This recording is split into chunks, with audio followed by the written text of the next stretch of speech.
এই রোমান গাড়ি আইতাছে চলো বলো তো। এই বেটা কি হইছে? তুই দেন্দার মতো আইডা রিস্কার তোলা যেতাছিস কে? কি হইছে তোর? হ্যাঁ হ্যাঁ ও করতাছিস কে? এদিকে আয়। কি হইছে তোর? আন ক। বাইরে আমি তো কঠিন ধরা খাইছি। কি ধরা খাইছস? তোর কাছে কই, তুই কাউরে কইস না। হ সমস্যা নাই। আমি যেই গ্যারেজে গাড়ি রাখি আমগো এলাকার একটা গ্যারেজে আমি প্রতিদিনই গাড়ি রাখি। তা দারোয়ানরা আমারে ফলো করতেছিল। তো একদিন গ্যারেজে গাড়ি রাখতে গেছি, তো দারোয়ান গাড়িটারে ঢুকাইয়া আমার পিছে পিছে আইলো। তখন আমি গাড়ি মুছতেছিলাম। রোমান ভাই, সামনের চাকা তো হাওয়া কম, দেখছেন আপনি? আরে সমস্যা নাই, হাওয়া দিয়া লবানে। ভাই, আপনার এই কয়েকদিন যাবত একটা কথা কমু কমু করে ভাবতাছি, কিন্তু হয় না। কথাটা কইলে মনে হয় আপনার একটু উপকারী হইব। আমার মনে হয় কথাটা কইলে আপনার একটু লাভ হইব। কি কথা? রোমান ভাই, কথাটা হইলো কি, আমাকে দেশের বাড়ি তো নওগাঁ। আমার বাপ দাদারা বহুত ক্ষেত খামারি করে, তাই আমগো এই ক্ষেত খামারি করতে বাজার গুন কিছু কামলা আনছে। তো একটা কামলা কি করছে, ধান কাটতাছে হঠাৎ একটা জিনিস পাইয়া বইছে।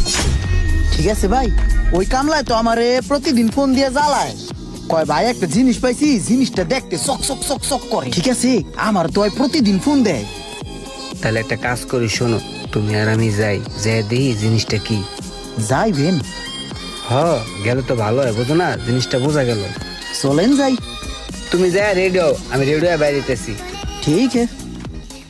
তারপর আমি তার কথা মতো তার সাথে তার গ্রামের বাড়ি চলে গেলাম। সন্ধ্যার দিকে একটা বাস ধইরা রওনা হই। পরের দিন ভোরে তাদের এলাকায় নামি।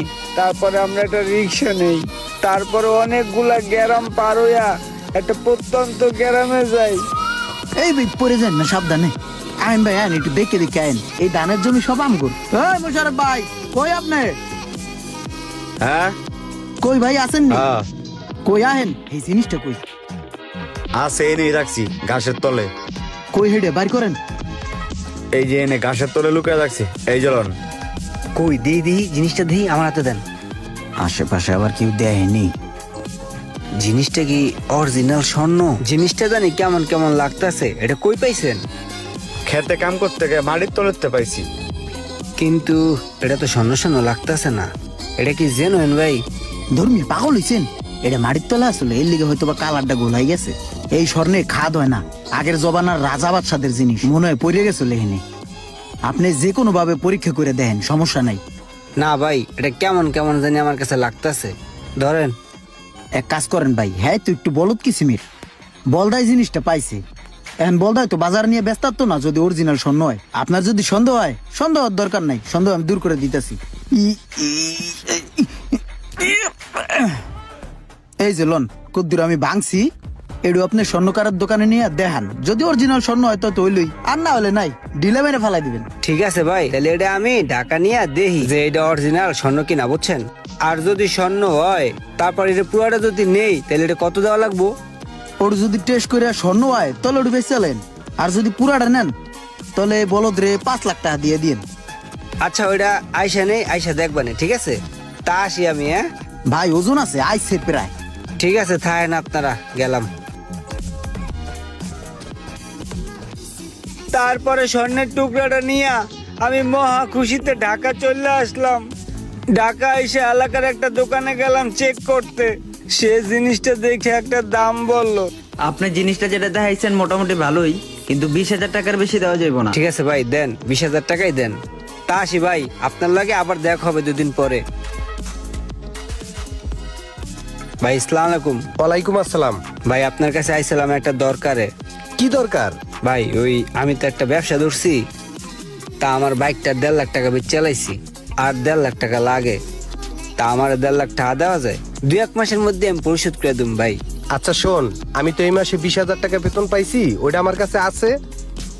আর ব্যবসা যখন ধরছস, তোর বাবির ভরি 2 স্বর্ণ আছে, আমি ওইটা বেচাই, তাহলে তোর দে মানে, তাইলে ওইটা দিয়ে তুই ব্যবসা বাণিজ্য কর। হ্যাঁ তাহলে ঠিক আছে ভাই, আপনি এটা রেডি করেন, আমি রাত্রে এসে টাকাটা নিবানে বাসাতে।